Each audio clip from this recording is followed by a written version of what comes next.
জুবিনদাক কোনে মাৰিছিলে গম পাইনে? এইটো হিমন্ত বিশ্ব শৰ্মাৰ চাল চৰকাৰক ঘেণ্টা ডাল বুলি কলো আমি। ৰামকানন মহন্তৰ হাতত মুখ্যমন্ত্ৰীৰ কিবা গোপন তথ্য আছে নেকি? মাননীয় মুখ্যমন্ত্ৰীয়ে কিয় ইমান ভয় খাইছে? কিয় সাধাৰণ মানুহক ন্যায় দিব পৰা নাই? অপৰাধীক পূজাৰ ছুটি দিয়া হৈছিল নেকি? এই সম্পূৰ্ণ প্ৰশ্ন উত্থাপন কৰিলে সংগঠনৰ নেতাসকলে। চলক জানি লওক এই ভিডিঅ'টোৰ মাধ্যমত, তাৰপিছত বিস্তাৰিত আলোচনা কৰিম ভিডিঅ'টোৰ শেষত। আৰু আপুনি চেনেলটো নতুন হৈ থাকিলে চেনেলটো ছাবস্ক্ৰাইব কৰি ৰাখক।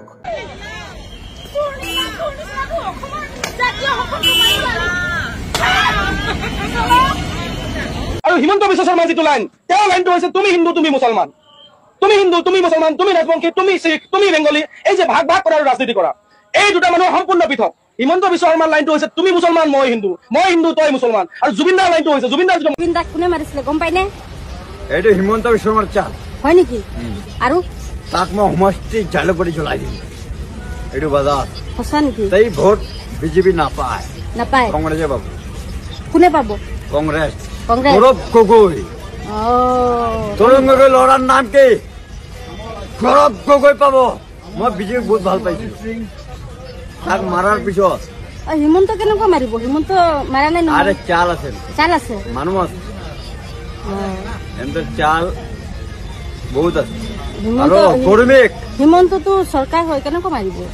চৰকাৰৰ টকা আছে, মানুহ পঠাই দিলে কি বাহিৰতো প্লেনত যাব পাৰে না, সি মানুহ পঠাই দিছে, তাক পানীত ডুবাই মাৰি দিয়ে। তো আপুনি কেনেকুৱা গম পালে হিমন্ত মাৰিছে বুলি? আৰে মই চব তেল আছে, নেটত চাইছো। হয় নেকি? মোবাইল আছে? শ্যাম কানুৰ হাতত মুখ্যমন্ত্ৰী কিবা গোপন তথ্য আছে, গোপন তথ্য ফাদিল কৰিব শ্যাম কানুহঁতে, এনেকুৱা ভয় খাইছে নেকি মুখ্যমন্ত্ৰীয়ে? আমাৰ প্ৰশ্ন হৈছে। আৰু তেওঁলোকে পূজাৰ ছুটি দিয়া লেখীয়াকে ছুটি দিছে সেই অপৰাধী কেইজনক। আচলতে এই অপৰাধীয়ে এতিয়াও বৰ্তমান সময়ত ৰাজ অট্টালিকাত তেওঁলোকে ৰাজ আতিথ্য লৈ আছে। আমি এই কথা জলদি গেলে গুচি গল এক্সিডেন্ট সাঁতোৰতে এক্সিডেন্ট কেনেকে হল? পানী গাড়ী এখনে খুন্দিয়াই দিলে। পানী ডুবি গৈছিলে, গা বেয়া হৈ গল হঠাৎ উশাহটো বন্ধ হৈ গল নেকি? উশাহটো পানীত গলে খোৱাটো মানে বন্ধ হৈ যায় নেকি? বন্ধ হৈ নাযায় চবৰে, জুবিন মামাৰ গা বেয়া হৈ আছিলে যে। খালি জুবিন মামাৰ গা বেয়া হওঁতে দেখোন তুমি মানা কৰিব লাগিছিলে। মই যোৱা নাছিলো নহয়, ৰবা বেলেগ মানুহ গৈছিলে লগত বেলেগ মানুহ কৈ থৈ যাব লাগিছিল যে জুবিন মামাক সাঁতৰিব নিদিবা, আকৌ তোমালোকহে যাবা। মোক সুধিম বাৰু এতিয়া দেই। বিজেপি দলটোৱে জুবিন গাৰ্গৰ ন্যায় বিচাৰি পদপথত ওলোৱাৰ আগতে এই বিজেপি চৰকাৰখনে আচলতে পদত্যাগ কৰি লোৱাটো উচিত। হয়নে নহয় আপোনালোকে তলত কমেণ্ট কৰিব হা। বিজেপি চৰকাৰৰ ৰাজনীতি মই ডাইৰেক্ট কম, ইয়াত যে মদ খাই কোনোবাই আহি পেলাই কিবা কৰি আহি এটা এছঅপি উলিয়াইছে, এইটো বিজেপি চৰকাৰে চাই আছে।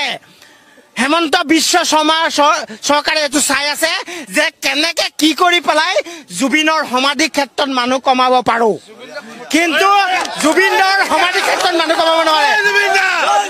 আমি মদ খাই অহা নাই, আমি নিজ স্বাৰ্থই আহিছো। জুবিনে মদ খাইছে কি খাইছে আমি কব নাযাও, কিন্তু আমি হুৱাহাক্ত ব্যৱহাৰ নাই। আমি এই হেলমেট লৈ আহিছো, ডাইৰেক্ট ডিউটিৰ পৰা আহিছো। আমাক কোনো মদপি কিবা কিবি ক্ষেত্ৰত আপুনি যোৱাবলৈ নাযাব। আমি জুবিনৰ কাৰণে মৰিবও পাৰো, জুবিনৰ কাৰণে জিৰিবও পাৰো। আৰু জুবিন দাই ন্যায় নোপোৱালৈকে জুবিনৰ সমাধি ক্ষেত্ৰত হেজাৰ হেজাৰ সমাগম হৈ থাকিব। আৰু ভাল মানুহ লৈ যায় জুবিনৰ গান মই বিৰাট ভাল পাওঁ। গান যত শুনো না, গানটা খাৰা কৰি এনেকে ৰাখো, ভাল করে শুনো। ময়ো জুবিন আমিও জুবিন, হয়নে মামা? হয়নে? 10 লাখ টকা এটা লাগে, দিব নেকি আপুনি? এতিয়া আপুনি জুবিন দা ন, দিয়ে যদি দিয়। মই বিচাৰিছো, মোক লাগে, বেলেগক দিয়ক নিদিয়ক মোক দিয়ক। কেনেকে জুবিন হৈ গল আপুনি?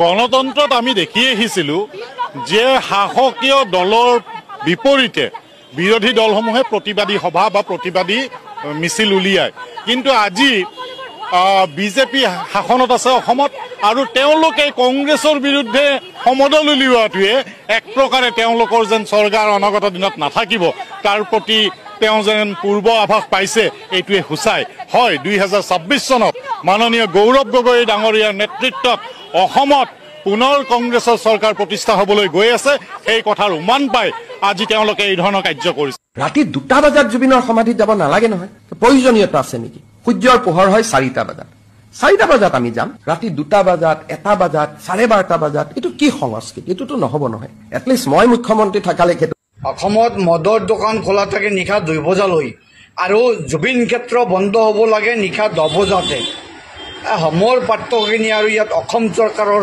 কি লাভ লোকচান আছে একো বুজি নাপালো মৰি গৈছে আমাৰ মামাই জড়িত আছে কোনবা আমাৰ ইমান ডাঙৰ সম্পদ আমাৰ কোনে লৈছে হিচাপ হা লৈছে কোনবা হিচাপ আমাৰ হিমন্ত বিশ্ব শৰ্মা জড়িত আছে তাৰ পিছত এমাহ দিন হ'ল এটা তথাপি আজিলৈকে ন্যায় পোৱা নাই জেলত থকাটো ন্যায় এমাহ লাগে নেকি উলাই গ'ল সমাজত উলাই গ'ল আমাৰ মাজত জড়িত আছে কোনবা সেইটো কাৰণে মৰিছে জুবিন তেতিয়া মাৰিছে জুবিন দাই যদি ন্যায় নাপায় তেনেহলে আমি এটো 100% শিওৰ ভাবিম যে জুবিন দাক হত্যা কৰা হত্যাকাৰীৰ লগত বিজেপি চৰকাৰৰ নেতা মন্ত্ৰী সকলো জড়িত হৈ আছে এটা আমি সকলোৱে ভাবিম হয় নহয় কমেন্ট সেকশনত কমেন্ট কৰক সৰকাৰক ঘেন্টাডাল বুলি কলো আমি সৰকাৰে ইমান দিনে কি কৰি আছে এইবিলাক নচলিব হেমন্তত দম নচলিব জন দমনত দম নচলিব